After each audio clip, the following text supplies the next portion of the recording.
Pig manure. It can be a headache for farmers and the neighbors who live near swine operations, which are most often associated with unwelcoming odors. University of Missouri Extension researcher Tang Lin says anaerobic digesters could be the answer to reducing smell, but also much more. My expertise is air quality.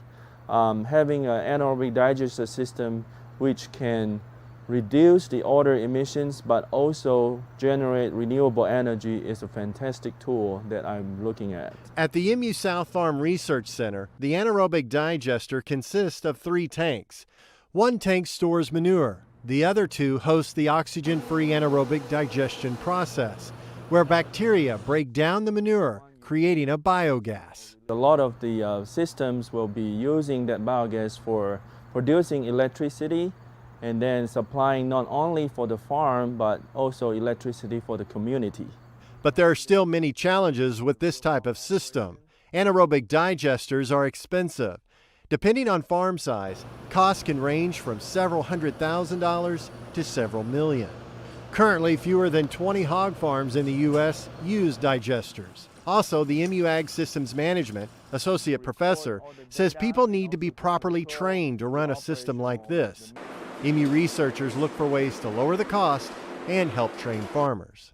The industrial leaders and scientists do picture that the anaerobic digester is going to be a major piece of future farms. That's why research is so important, because swine operations will continue to grow in size. From the University of Missouri, I'm Kent Faddis reporting.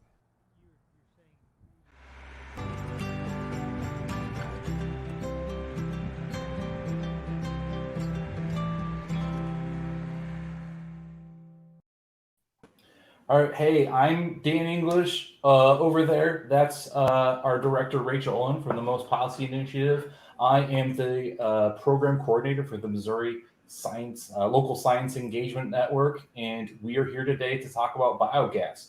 That video took me back in time to a time in my life where I helped produce a show called Ag Day, which if you live in a rural area, maybe that aired at 4 or 4:30 a.m. That was me behind the camera, who you didn't see way back when. Rachel, how are you doing today? Well, I'm doing great, Dan. Looking forward to our conversation this afternoon.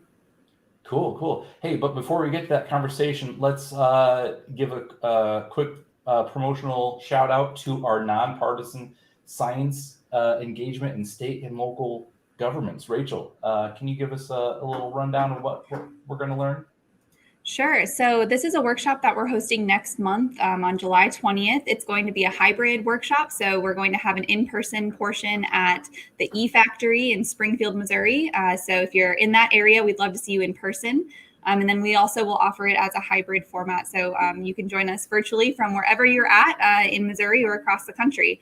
And we're going to be really focusing on what we call the honest broker approach to science policy, where we are really engaging with policymakers throughout the process to provide science information and answer questions and engage with them rather than as an alternative to coming in when they're about to vote on a bill and then sharing the scientific information. And so we're going to talk about some tips and strategies. We have some lawmakers who are planning to join us and talk about their perspectives on science in the policymaking process. And then our fellows will be there too to share some successes of this last year working with the Missouri General Assembly. Hey, and I put the link to sign up for this in the chats for both Facebook and YouTube. So if you're interested in sign up, click that link and put in your information. If you're able to attend in Springfield, we're happy to see you in person. But if you're not able to attend in person, then we'll see you online. Rachel, this chat today is all about biogas digestion in Missouri. And I'm going to struggle through saying digestion 100 times, I'm sure. Can you give us a little primer? Yeah, so let me give you a little bit of a background to biogas, and then I'm not going to go into too much detail because we have some experts lined up who are going to be a lot more knowledgeable than me. But okay, so what are biofuels? So biogas falls under this broad category of biofuels. lot of different definitions, but roughly defined as a fuel that's derived directly from living matter. So that could be growing a crop that's growing in a field. It could be food waste, or animal waste, like we saw in the video at the beginning about Dr. Lim's research. But it's derived from living matter and produced readily from that living matter. The three categories are ethanol, or biofuel, which typically is going to replace a petroleum-based gasoline that you would put in your car when you're driving downtown. Biodiesel, which is an alternative for petroleum-based diesel fuels. And then biogas. And biogas is a little bit different. Those first two come typically from a biomass like a corn or a soybean, but biogas is the one where we're capturing gases coming off of these food wastes like methane. And biogas can be a substitute not just as a transportation fuel if it's put into liquefied compressed form, but it also can act as a substitute for natural gas and go into the electricity grid to provide electricity and heat.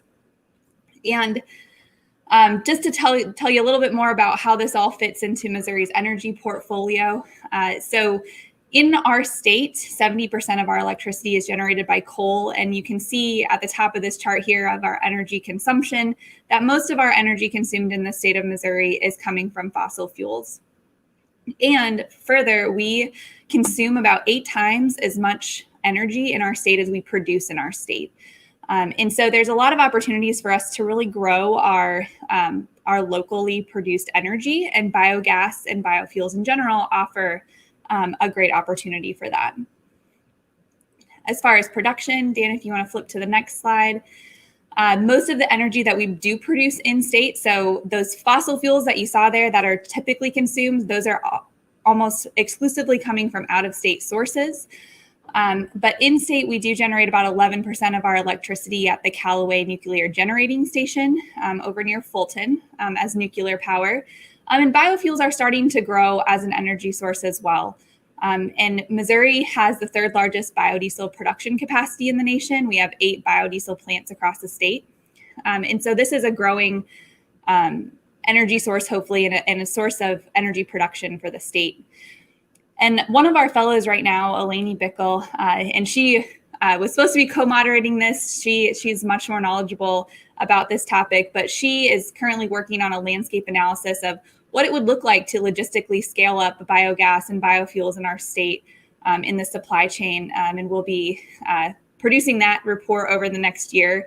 But I'm really excited to have this conversation today because lawmakers are going to be talking about biogas, and they are going to be talking about how to support biogas in our state and discussing some of the challenges and barriers to doing so.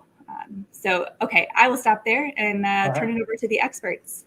Yeah, without further ado, let's introduce the star of that video, Dr. Tang Lin. Dr. Lim, how are you doing today? Dr. Lim, as you saw in the video, is an extension professor at the University of Missouri. And Dr. Lin, your work focuses mainly on clean air and biogas, obviously. Very good to be here. I'm really appreciative of Rachel doing all the background introduction, and there's nothing I can complain about that. That saves a lot of the time and energy that we'll be discussing, so appreciate that. All right. James Kaufman is next. Well, I pull you up. James Kaufman has 20 years experience researching the economics and impact of innovative technologies that are applied to food and agriculture. These technologies have ranged from biotech crops to biofuels to food processing. James' interest in biogas involves the economic and policy issues surrounding biogas production and marketing, specifically how those factors have and will continue to shape its adoption, especially in Missouri. James Kaufman, how are you doing today? Just great. Thanks for having me. All right.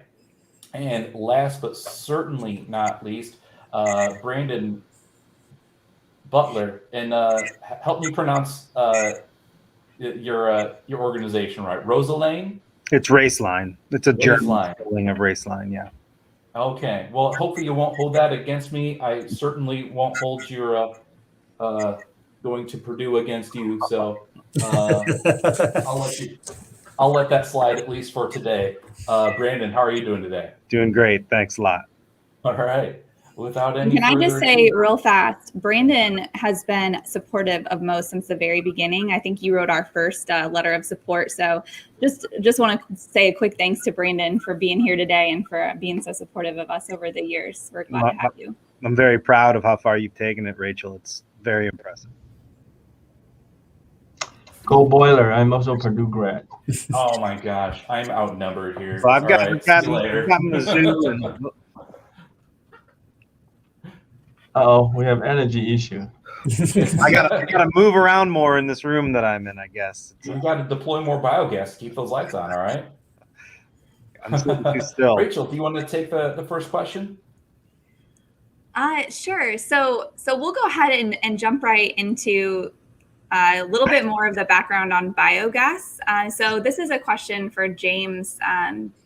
So we saw in the video a pretty good introduction on what biogas is, that it's digested by anaerobic organisms, and then we're capturing it. But can you just give us a little bit more detailed explanation of what biogas is? Well, thank you, Rachel. Especially thank you for giving me the first question and the easiest question. What is biogas? I appreciate that. So most simply, what is biogas? Biogas is a methane-rich gas that very roughly resembles natural gas, or raw natural gas. So how is it produced? So you can say you have a lump of organic matter. Maybe it's manure, maybe it's food waste. If you put it on the ground and let it decompose, it becomes a solid compost and a gas, carbon dioxide. If you put that same organic material in a Ziploc bag, it anaerobically digests, since there's no oxygen in that bag, and becomes a solid, which is digested, and a gas, which is predominantly methane. So how do we use that gas? By the way, that process happens naturally. It happens in our guts all the time. It's also creates swamp gas. So how do we use that natural that gas? So the main source of biogas across the United States is from landfills. Essentially, they use a closed landfill, which is just a big, large mass of decomposing material, and put it in a Ziploc bag and harvest the methane or the biogas that comes off of it. The second most common source of biogas is wastewater treatment facilities. So that all the sewage gets treated mainly to make that mass smaller. But increasingly common is agricultural digesters that are usually manure-based. So from all of these digesters, these different types of anaerobic digesters, we get this biogas that is approximately 60% methane, but also has other components like oxygen and CO2 and nitrogen and sulfur and some other things. But this gas we can burn directly. I mean, we can flare it, we can use it for cooking fuel, for example. But if we want to use it more industrially, we have to refine it to some degree. So if we want to use it for industrial heat or for electricity generation, which is something that we can easily do, we have to do a small amount of refining. We have to remove some of the water and remove some of the sulfur and some other things, because those components are harmful to the equipment. If we want to refine it further to look like natural gas, that becomes a quite expensive process called biogas upgrading, which allows us to convert this biogas to something that looks exactly like the natural gas that we have in our homes, which is approximately 95% pure methane. That biogas then becomes biomethane. So we really have to be careful about terminology here. We have biogas, which is the raw product, and biomethane, which is the product that we may use to inject into the natural gas pipeline or to use as a vehicle fuel. So I think that's my summary of biogas. Good answer. Dr. Lim, on the previous question, could you spend a moment distinguishing for our audience what is the difference between biodiesel, biogas, and biofuels? Are there any differences primarily on the source side, or on what are they being used for? Yes, I would say that basically, like what Rachel was saying, the biofuels cover both of those terms. So the biodiesel is it's very similar. Think of it as just another type of diesel, but it's just generated from more renewable from the plant living cells. That in a way that you can convert, say, soybean oil or even waste kitchen oil into going through some chemical process, treatment process, and then turn it into a diesel that your diesel truck or diesel engine can run. And then the biogas is just what Jim was saying, that it's basically naturally in a gas form, but for the industrial use, to be more efficient to generate that, we use this so-called anaerobic digester to produce them. So, for example, you can give me a whole bunch like what we saw in the video. We collect the manure from the animals. It can be from the pigs. It can be from the horse. Any type of organic matters, and then we oftentimes we will blend it with a little bit of waste. For example, the industrial waste, which is a lot of them are very rich in carbon. That way, we balance the nutrients, and then we balance the carbons, and then we can collect the biogas, and then going through different cleaning up process. So as you can see here, thanks Dan. So this is a snapshot of some of the programming effort that we put in. So they require certain temperature ranges, certain temperature control, and in and out mixing, how many days they stay in the anaerobic digester tank for them to be efficiently be producing the biogas. And then we go through the biogas collections, and then we go through the cleaning. And then the newer industry scale is that we have a whole bunch of animals and a whole bunch of sometimes the industry waste all combined together so that they can be more efficiently producing the biogas. We collect them, we compress them, we store them, and then we can use them either for, say, a truck fleet of compressed natural gas engine truck, or we can pump them into a pipeline, the natural gas pipelines, so to replace some of the fossil fuel. So I hope that helps. Yeah, and Rachel, before I let you ask the next question, I want to remind everybody, whether you're watching at home or around the world on the interwebs, that comment section below the video is useful for you, because you can type in any question you want to ask any of our participants today, and hopefully we'll be able to get to all the questions. Thanks, Dan. So I'm gonna ask the next question to Brandon. So you're the communications expert here. So we're giving these scientific definitions and explanations of biogas. When you're explaining this to people, how do you talk about biogas? Oh, and you are muted. I got it. I got you, Brandon. I'm thankful that James and Dr. Lim got to go first because those were great technical explanations. I come to this industry rather new. I've been here for about 2.5 years from the conservation field.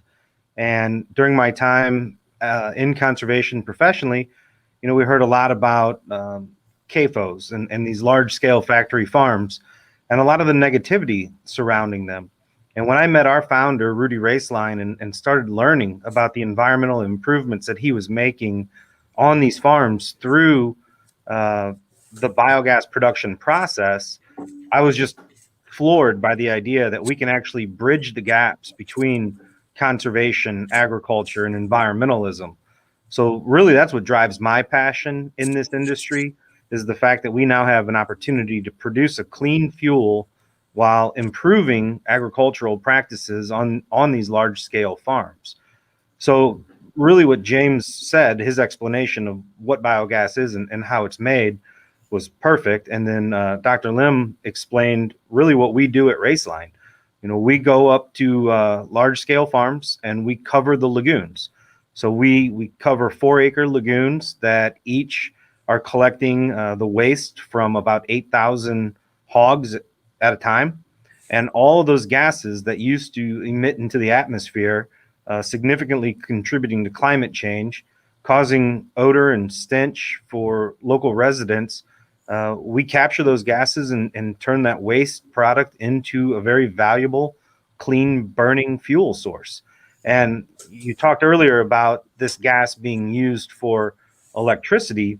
The fuel that we're actually producing now, the energy we're producing, is being used for transportation fuel. So we're credited for producing this gas by the state of California, even though we're injecting it into the natural gas grid here in Missouri, because we are upgrading our gas, as James explained, to basically the same exact chemical compound that natural gas is. So our renewable natural gas is being injected into the Missouri natural gas grid, commingled with blue gas, and credited by the state of California, that's powering trucks out there and essentially displacing diesel gallons.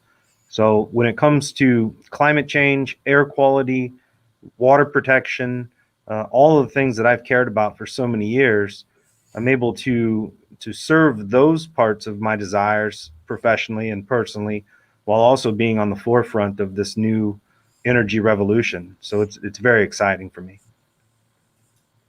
And I want to remind you all, feel free to jump in if you have comments that you'd like to share, or questions that you can that you want to add to. I think this is a good segue into like our next topic. One of our areas of concern at the local science engagement network is climate change and environmental pollution. So Dr. Lin, considering climate change and environmental pollution, a lot of scientists are very concerned about burning carbon-based fuels in Missouri. With an eye to carbon's effect on the state changing climate, what are the different environmental considerations for biofuels in your view? Well, it's a little bit complicated because, well, so far I think we've been painting a beautiful picture about collecting the biogas or conducting the biogas business. But I think a main challenge is that we need to go into what does it take for us to be efficiently to be producing this biogas. Like what you saw in the pictures, it does take quite a bit of technologies. It does take quite a bit of equipment and then training to be able to producing this type of biogas. And then the upgrading, meaning that cleaning up the biogas, it also takes another set of technologies to be doing that. So what it is that, yes, biogas is one of the green energy that we love to see. But then if you take a step back, the reason that we're not seeing that many of them, for not to say just in the state of Missouri, but pretty much the entire United States, it does take quite a bit of investment. It does take quite a bit of technologies and then trainings, expertise to be able to be producing that. And then more importantly, every operation like this needs to be considered a small business, so that they need to be able to make a profit of it so that they can sustain the business long term. So yes, biogas is good in reducing the fossil fuel demand, but also at the same time, we do have some challenges that we need to go through. So I'm sure the others will have something to add to this. Does that answer your question, Dan? Yes, sir. Yes, sir. I think it does. Can I add to that? Absolutely. I actually just wanted to add to emphasize what Brandon said earlier about how it reduces greenhouse gas emissions. I kind of want to quantify that a bit. So, there's all the biofuels have the potential to reduce greenhouse gas emissions, but in California, they have enacted the low carbon fuel standard, which is used as a metric to kind of gauge how effective these different biofuels are at reducing greenhouse gas emissions. And they do this with a carbon intensity score. So with this carbon intensity score, gasoline and diesel fuel are approximately 100, right? So biofuels such as ethanol, biodiesel and renewable diesel, their scores are between 0 and 100, depending on the various case. For biogas fuels that come from manure sources, those are between -500 and -300. So biogas is really has very significant environmental benefits. And where do these come from? These come from first of all, they're efficient fuel to burn, like ethanol or biodiesel. But on top of that, and this is what Brandon was saying, I just want to reemphasize this: biogas keeps the methane that would otherwise be leaking out into the atmosphere. It harnesses it and uses it for a productive use. So that's why biogas is so much more advantageous environmentally than some other biofuels. But to Tang's point, yeah, there are definitely some challenges associated as well.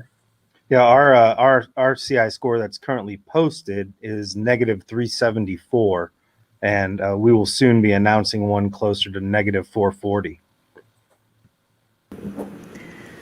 So I'm curious, how do the economics compare? So, Dr. Lim talked about the costs of the digesters, and then if it was going to be a biomethane, it would have to go through a refinery process. And so, like, when you sell a unit of this of biomethane that's come from biogas, how does that compare with the price of natural gas? And is it a competitive price, or are those like subsidies that we have established at the federal level really important in this process right now?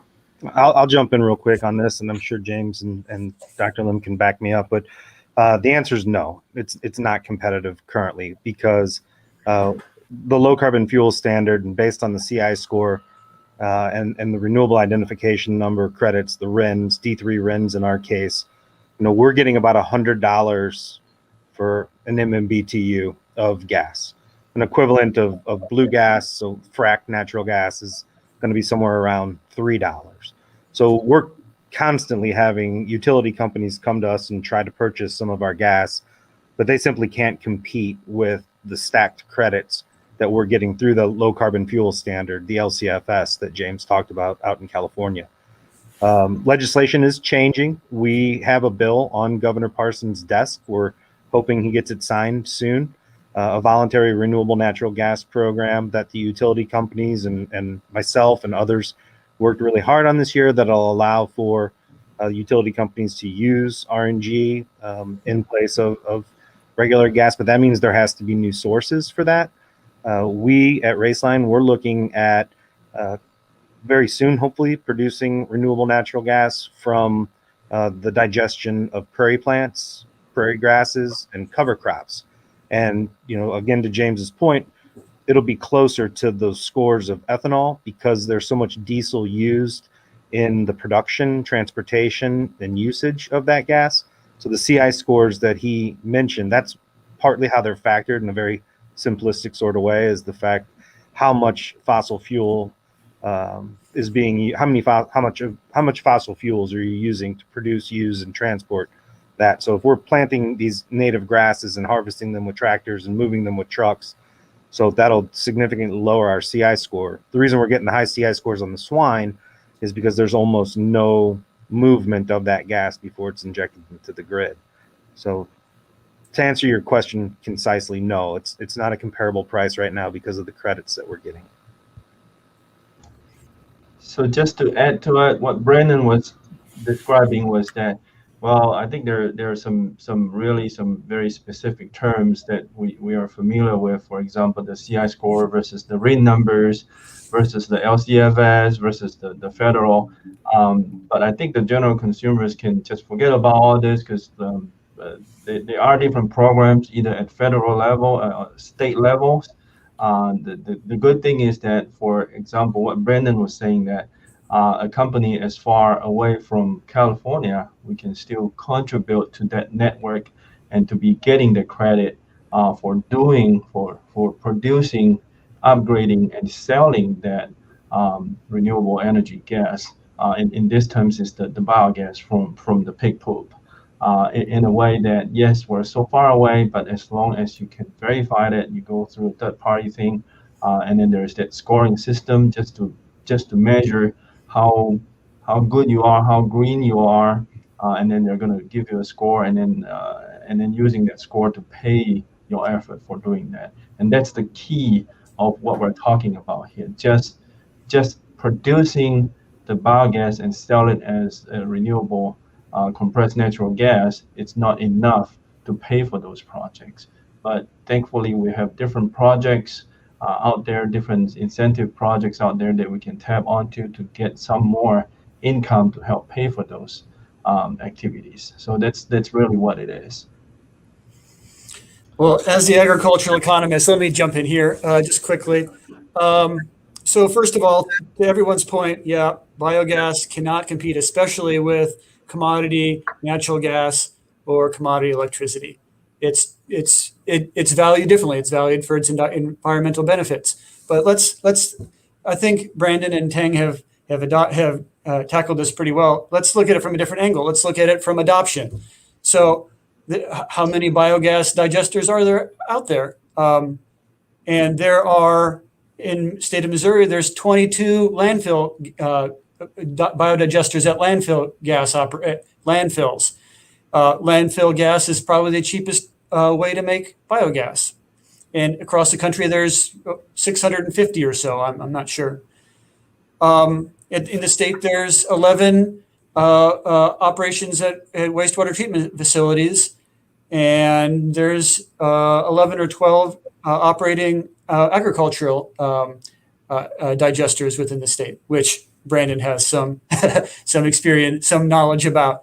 So it's not why it hasn't historically been wildly successful, but there is certainly a lot of examples where biogas can be produced and be produced at least relatively economically. Dairy operations are one example where it works really well because the dairy operation can use needs someplace to put its manure. It needs the digestate that is produced by the bioreactor in the form of animal bedding. It can use the biogas to produce heat and electricity for the livestock, for the dairy. And using that, it can avoid taxes associated with the biogas and profits that would otherwise go to the utility. And that, coupled with some small incentive payments, it works out pretty well. And that's one good example of where it works out usually pretty well. Fascinating. Whenever we're talking to legislators, which I spend a lot of time doing, we spend a lot of time talking about avoided costs and saving money down the line. And I think that's very critical to having to understand why this biogas is so valuable. I think economics probably could have been the entire theme of this. I wish I would have got my PhD in economics sometimes. It's just a fascinating topic. But since we've got both university researchers and Brandon representing private industry here, I'm curious if you could talk about how if there are any or how public-private entities have worked together to try to advance this technology. We're actually in the middle of a grant right now with Iowa State and Penn State called Sea Change. It's a $10.5 million grant. We're working through a farm in southeast Iowa owned by Brian Sievers. Brian's a very interesting man, former Iowa State Senator, personal friends with Secretary Vilsack, has a lot of connections that are helping us drive this forward. So through the research and development of Iowa State and Penn State, the technology of Raceline Alternative Energy and the private farm of the Sievers family farm, I think we're doing just that. We had a question come in from Facebook from our most reliable question answer, and it piggybacks on kind of one of my questions about biofuels and cars and transportation. I'll put Jody Jackson's question up on the screen. How stable is biomethane? I think of methane as a highly volatile gas. Also, what modifications are needed for compressed natural gas, CNG vehicle engines to use biogas, or is it all the same? Well, I can try to take that if Danny, if you want to bring up some of the slides that we prepared for it. Absolutely. So the biomethane, like what I think at the very beginning we touched a little bit on it. It's actually very different from what we typically think of the natural gas, because like from these are the in-ground biodigester. So the pipe above it is collecting the biogas, but in the biogas itself, it's got the impurity. For example, it's got a lot of moisture, but more importantly, it also contains only 60% of methane in there. And then the rest is mostly CO2 and then some other impurity gas, for example, hydrogen sulfide. And then the next photo. Um, so yes, it does take some processes to go through to clean up that biogas. So the biomethane, like I say, it's 60%. So you go through this different process to remove the moisture in there, to remove this mostly the CO2, and then you're basically upgrading it to the level where what we have in the pipeline system, for example, the natural gas that we have, then it becomes basically the same thing. And then if you go through the compressing process, then you can more effectively store this biogas, and then you can actually pump just like you would go to a gas station and then pump it into what we call a CNG truck, like what that trailer is. From the outside, it really doesn't look too much different, but from the inside, it's very different because it's not a diesel engine anymore. So Brandon was talking about how we are using the biogas and then replacing a whole bunch of the diesel consumption, and that's exactly what it is. As you can see at the lower right photo, that's taking the compressed natural gas and then connecting it into the storage tank of that particular semis that is actually burning on the compressed natural gas. So that's what it is. And compressed natural gas is used relatively frequently as a fuel. I mean, here in Colombia, all the buses around Colombia run on compressed natural gas. It would be perfectly easy for them to adopt the use of biogas or compressed biomethane. I know a number of companies like UPS, for example, has stated that they're going to use 40% compressed biogas for their land fleets. So I think it's definitely something that is increasingly being looked at.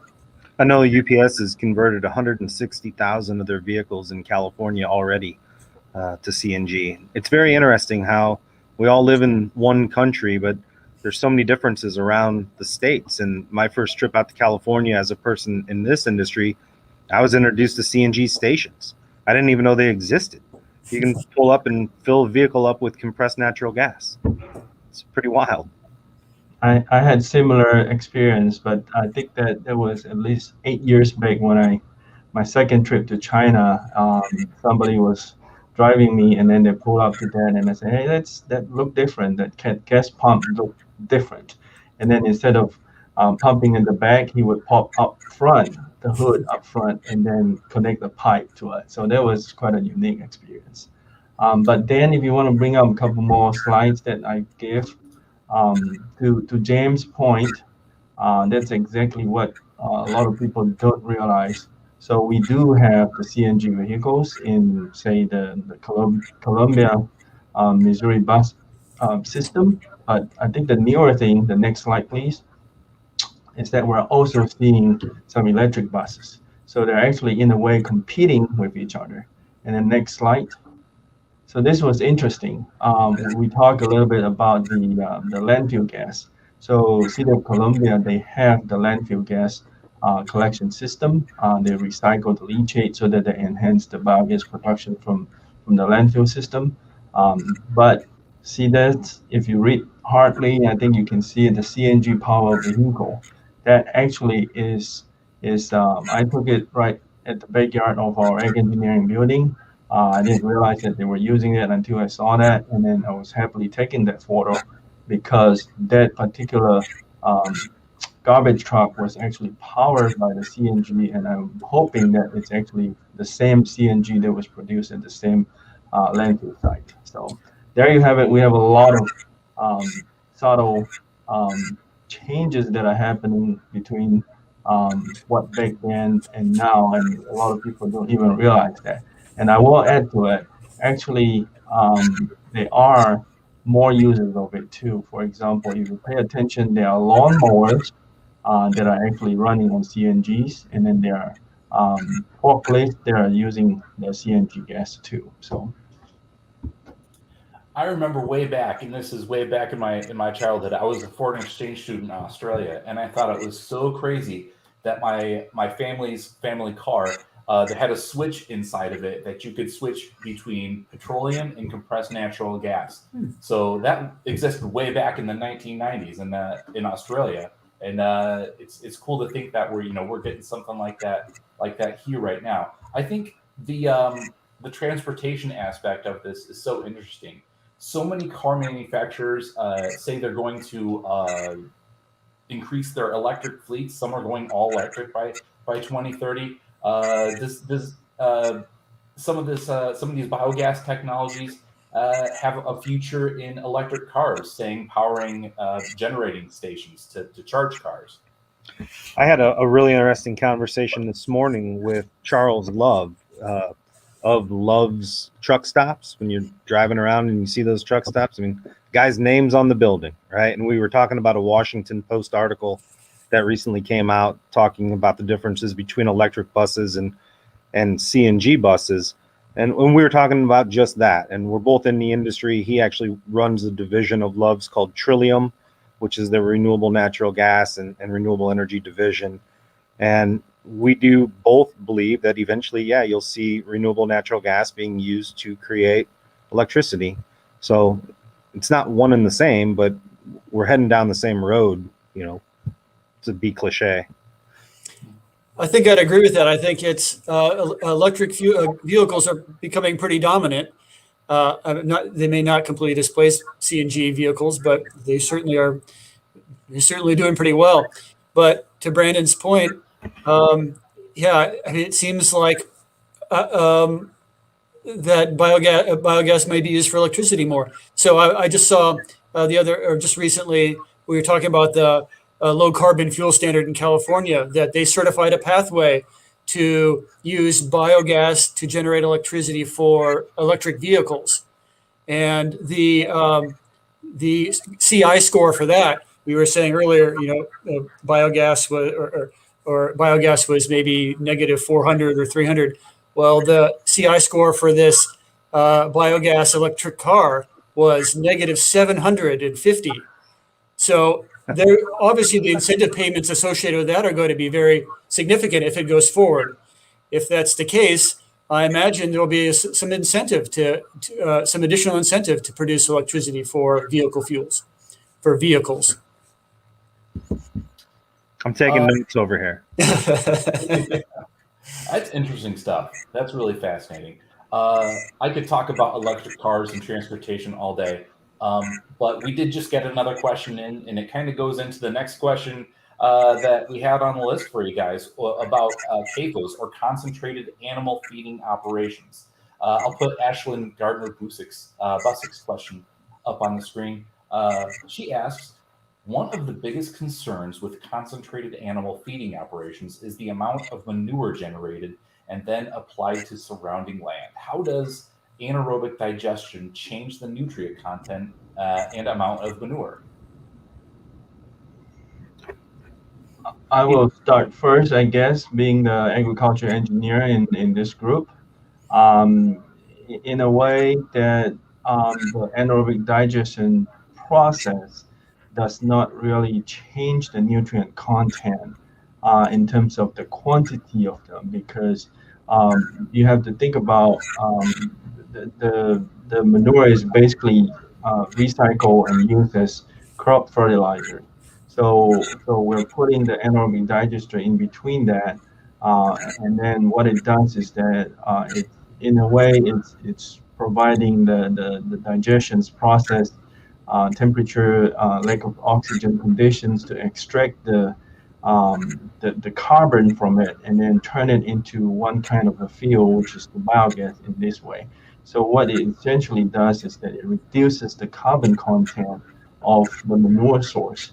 But then it at the end, when it would, what we call the digestate, it's after the process, we still have the same amount of manure, and then the same amount of total nitrogen, phosphorus, potassium, and all those micronutrients that's in there. So the difference is that while we're extracting the carbon from it, and then there was very interesting observations or questions, because the anaerobic digester, to me, from the farming perspective, from the engineering perspective, I don't think it changes much to the content, the nutrients content that we still need to be dealing with, but it does allow us another level of tool.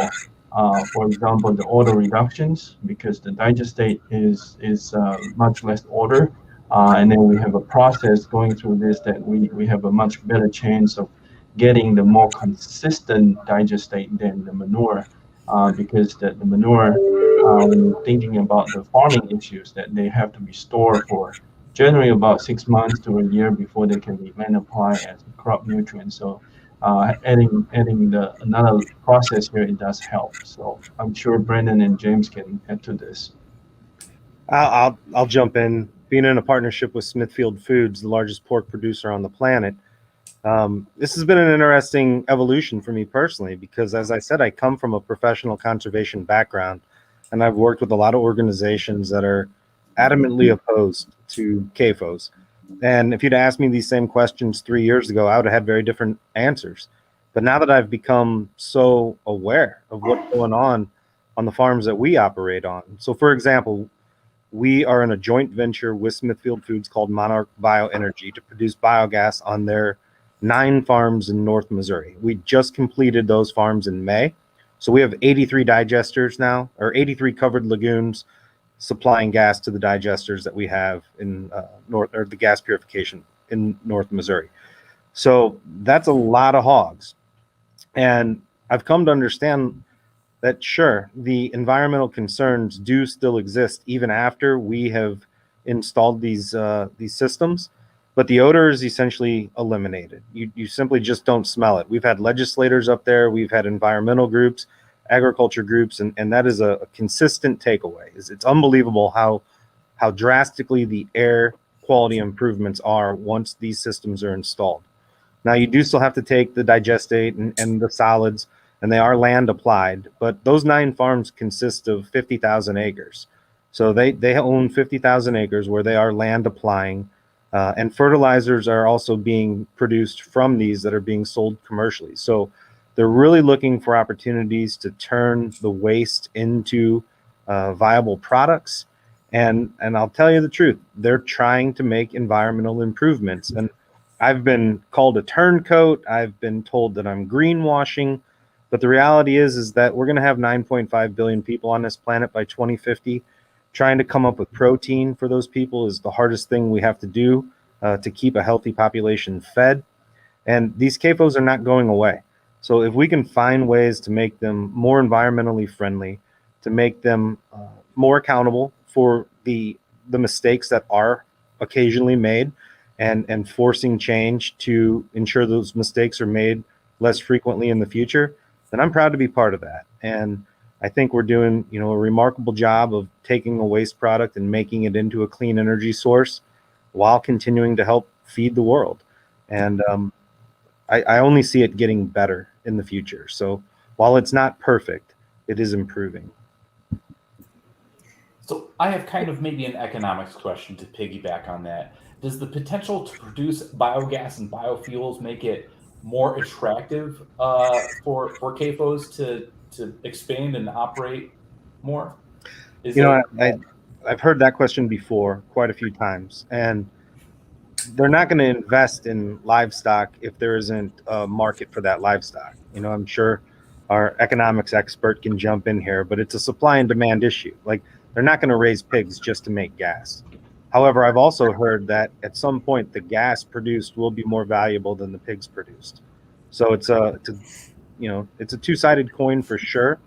But if there's nowhere to sell the hogs, then I don't see an expand. It's not like there's going to be this incredible rush of pork market increase because of biogas. So I think what you'll see is we've got a long way to go to continue upgrading the farms that are out there already. I mean, we know that there's over 1,000 lagoons in North Carolina and Virginia alone that are, waiting in line to get these systems in place. So there's a lot of opportunity out there to improve what we've already got on the ground as far as farms are concerned. Since the lights went out on Brandon, let me agree with him here for a little while. So first of all, I agree that the number of CAFOs is totally dictated by the economics of livestock production. Full stop. However, let me tell you what I think I see is going on in the biogas industry associated with CAFOs.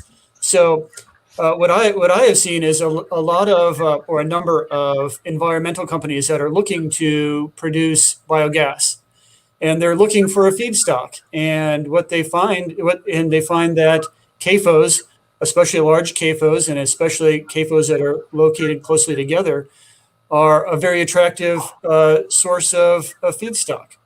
And so they're going in and partnering with these farmers, these CAFOs, to contract to buy their manure and utilize it offsite, or to build with them an anaerobic digester. So I think what we're seeing, instead of having more CAFOs, I think what we'll see instead is having more investors building biogas facilities at existing CAFOs.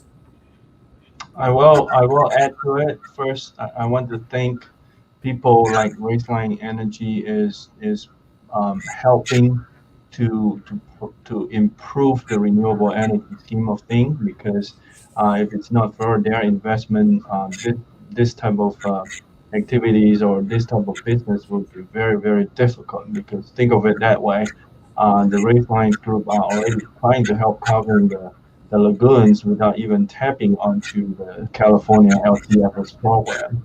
And then the other thing really to think of it is that of the professionalism behind everything like this. As you can see from some of the previous slides, it does take some real expertise to make this to happen. But at the same time, we need to be thinking of two more things. One is the scale. You need to be big enough to be able to afford, say, half of the expertise to help you run these operations. So you cannot be feeding only 10 pigs and hopefully you can get enough biogas to do those kind of fancy stuff. That is not happening. And then the other thing is that, well, like what Brandon's is saying, that there's a lot more research going into it, and then there's a lot more professional skills going into it. So from this scale, for example, Brandon was talking about 8,000 pigs per site. But think about it. It takes a lot of energy and expertise and equipment to be able to do the land applications of those crop nutrients, to be returning to the crops and recycling them as an efficient, renewable fertilizer. And then we've gone through so many years and decades of evolutions of improving that technologies. We have other colleagues on the campus that deals with the soil health side of things. How do you more effectively making sure that you are applying just right amount of those nutrients to match exactly what the crop needs, and in a way that you try to minimize the runoff, that is the pollutions. And then we have also a lot of engineering technologies. For example, the old ways of applying the manure onto the crop field is that we were just out there pouring tanks after tanks and shooting them into the air. And that's the old way. We now have what we call the more fancy precision agriculture machinery that is actually injecting those manure into the soil.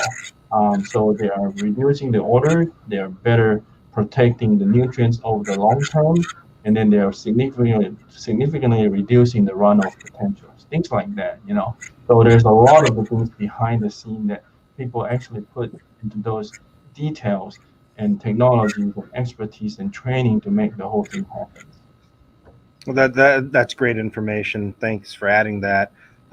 We doesn't look like we're gonna have time to get into the prairie aspect of what we're trying to accomplish, but we have a vision to restore 30 million acres of native grasses and prairie plants and 100 million acres of cover crops in the heartland, essentially to address that runoff. We feel all of our waterways should be protected by prairie and native plants and their robust, deep root systems to absorb water carrying those nutrients before it's able to reach our waterways, to again avoid the costs of having to clean that water downstream.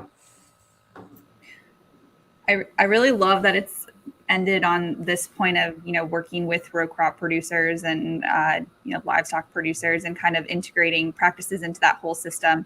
Earlier, I was curious when we were talking about CNG substituting for diesel, if there was any type of competition between like the biodiesel market and biogas. And I don't know if we have time to comment on that. I just know that biodiesel is another big issue that we've been talking about in the state over the last couple of years. But I guess maybe I'll just ask a final question of, do you have any parting thoughts on biogas and maybe particularly things that policymakers should be thinking about as we start implementing these practices more on the landscape over the next decade? I'll jump in real quick and say that there's a coalition called the Renewable Natural Gas Coalition, and it's a marker of growth for me personally. I know the founders well, and 5 years ago, they had fewer than 100 companies as part of this. And during COVID, when there were even no events, 83 new businesses signed up, and it's $25,000 to be a member annually. So it's not like you're just signing your name to a list. And now if you go through and look at the members, it's every major oil and gas producer you can think of. Marathon, Exxon, Shell, BP, they're all part of this. So it's certainly something that has risen to the occasion for all these major producers of oil and gas. So I think it'll be a mix of these different fuels and technologies moving forward. All right, thanks everyone. With that, we have about 3 minutes left for any parting thoughts. I'm going to go ahead right now and put the link to our after party into the chat. This is the Zoom link for the after party, and that will we're going to have it as long as I have power here at the house. It's storming pretty bad here in Kansas City, so if that party doesn't start, you'll know why. But does anybody have any parting thoughts before we get out of here? I will add to it. As an agriculture engineer, environmental engineer, I would love to see more biogas production in our dear state of Missouri. And I think there is plenty of opportunity. I think what Brendan described, trying to make some changes from the legislative side of things, and then trying to doing some of the things that what we're doing here, trying to educate people what things are and how can we improve this and how can we help to push some of this. I think that is everything that we could do to help. And again, we do some of this research is for the right purposes. We hope to see more renewable energy effort. Just say thank you to Tang and James. I learned from both of you today. I appreciate it. And Rachel and Dan, thank you for the opportunity. Absolutely. Thank you. To all of you. I learned so much that I didn't know. I was a noob when it comes to biogas and biofuels before today, and now I feel like I'm on board. So thank you, everybody. Thank you. Pleasure. All right, and we'll see everybody in the chat in the after party if you're able to join. So follow that link in the chat. All right, take care. See y'all later.